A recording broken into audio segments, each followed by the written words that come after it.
Hello everyone, NadLabs here, but this time I'm not doing a tutorial. In fact, I'm just going to be rambling on a bit about what I learned from making 2 games in 2 weeks. And if you read the title, which I'm assuming you did, I've condensed my 2-week experience into 2 simple lessons for everyone to watch.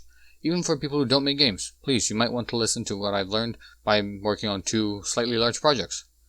After making 2 games, one being a simple shooter called Panda Protector and a reaction-based game called UDLR, or Up, Down, Left, Right, as the acronym stands for, I learned that staying motivated on a project is the hardest part, and number 2, I learned that sometimes sitting down and writing down your problems and breaking it down into small, actionable, bite-sized pieces is the best thing you can do. So if you're here to hear the advice, that's all, but if you want to know how I learned them and learn from my mistakes, let's get right into it.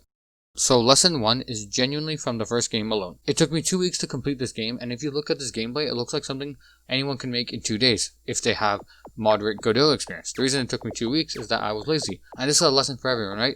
Get stuff done. And I find it amazing that in the 2 weeks I took to make this game, I don't remember a minute I goofed off or I was playing Terraria or Minecraft. I don't remember any of that. I just remember the fact that I got my results, which was I published a game on the Google Play Store, right? Which is a feat in itself, and that's all I remember from those 2 weeks of my life. I don't remember a single second of that Minecraft or that Terraria gameplay, right, as I said, and that's kind of, that applies for everyone, really. You don't remember the time you're, playing a video game. You might remember some of those times, I definitely remember the time I defeated the Moon Lord in Terraria, but I don't remember anything before that, right? So I'm just trying to say that, choose what you're going to do and make sure that if you're going to do it, you're going to be happy doing it, and you're actually going to, in the long term, be happy, because that's what really matters. And there's actually a link down in the description to a video by a man named Kirby. He makes these really good time videos, and he's not supporting this video in any way. I just really like his channel, and I'm actually just going to link it down for anyone who's interested.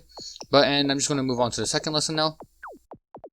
The second lesson, which was sitting down and writing down your problems to break them down into small, bite-sized pieces that you can actually work on, came from my second game. It came all because of the score notification. I really wanted to have something like this, and as I read a bit of human psychology here and there, it shows that small increasing numbers that grow and add up over time really make us happy. So I tried adding it, and here it is. But to get here, and by here I mean looking at the screen, you can see increasing from time to time, I need to break down on a sticky note what I was doing. And this breakdown on a sticky note took me less than a minute, and I did it thanks to first principles. And I talk about a lot in my videos, first principles, but what does it mean? It means the idea of taking true ideas, facts, and working down from them. Working down from them means taking them down from the abstract realm and actually implementing them. So here, I wanted my counter. I actually needed this counter because it actually makes the game feel a lot more complete and polished. It was true that my game needed it. Now I broke down the problem into true statements. For example, on the sticky note, I can check the time between each click. That's not a problem. So after I checked the time between each click, I would use a timer and I would see if the player clicked again. And if the player clicked, I would just add 1 to the counter and then I would restart the animation.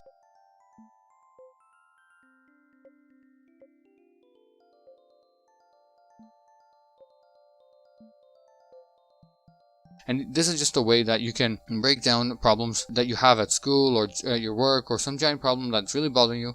You can just break it down into pieces. And if you break it down into bite-sized pieces, you can solve any problem. And that's generally how most problems are solved, breaking them down into small pieces. I hope that this rant helped you in some way, because that's what I'm here for, helping out. If you enjoyed the video, that's amazing, and have a fantastic day.